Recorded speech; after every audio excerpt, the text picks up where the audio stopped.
నమస్తే అండి. Andhra Pradesh private teaching professional welfare association రాష్ట్ర అధ్యక్షులు చెనకేశ్వర రాంబాబుని మాట్లాడుతున్నాను.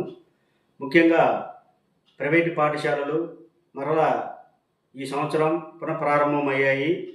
అలానే ప్రైవేటు పాఠశాలలో పనిచేస్తున్నటువంటి ఉపాధ్యాయులకు ప్రైవేటు యాజమాన్యాలు తప్పనిసరిగా వారి యొక్క పాఠశాల యొక్క ఆర్థిక సౌలభ్యంతో ప్రైవేటు టీచర్స్‌కి ఇంక్రిమెంట్లు వేసే విధంలో తప్పనిసరిగా వారు 100, 200, 500 కాకుండా వారి యొక్క స్తోమతను బట్టి, ఆ యొక్క పాఠశాల ఫీజులను బట్టి ప్రైవేటు ఉపాధ్యాయులకు తప్పనిసరిగా ఇంక్రిమెంట్లు దాదాపు సుమారుగా 1000-5000 వరకు ఇంక్రిమెంట్లు వేయాలి.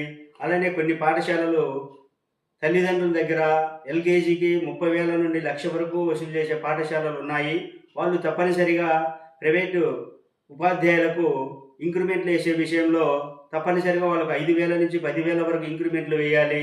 అలానే రాష్ట్ర ప్రభుత్వం వెంటనే స్పందించి ప్రైవేటు పాఠశాలలో పనిచేస్తున్నటువంటి మహిళలకు ప్రసూతి సెలవులు గవర్నమెంట్ పాఠశాలలో పనిచేస్తున్నటువంటి వారికి ఎలా విధంగా అయితే కొనసాగిస్తూ ఉన్నారో, ప్రైవేటు పాఠశాలలో పనిచేసేటువంటి మహిళలకు కూడా అలానే ప్రసూతి సెలవులు 6 నెలలు ఇచ్చి, 6 నెలలు ఆ యాజమాన్యాలు జీతాలు ఇచ్చే విధంగా సహకరించాలని చెప్పేసి ప్రభుత్వాన్ని కోరుతా ఉన్నాం. అలానే రాష్ట్ర ప్రభుత్వం వెంటనే ఈ ప్రైవేటు ఉపాధ్యాయులకు ఒక నిధిని ఏర్పాటు చేసి వారికి ఎలాంటి కష్టాల్లో వారు ఎవరైనా సరే ఆరోగ్యం బాగలేక చనిపోయినా వారి కుటుంబాలని రోడ్డున పడకుండా వారికి సహాయ సహకారాలు అందించాలని చెప్పేసి రాష్ట్ర ప్రభుత్వాన్ని కోరుతా ఉన్నాం.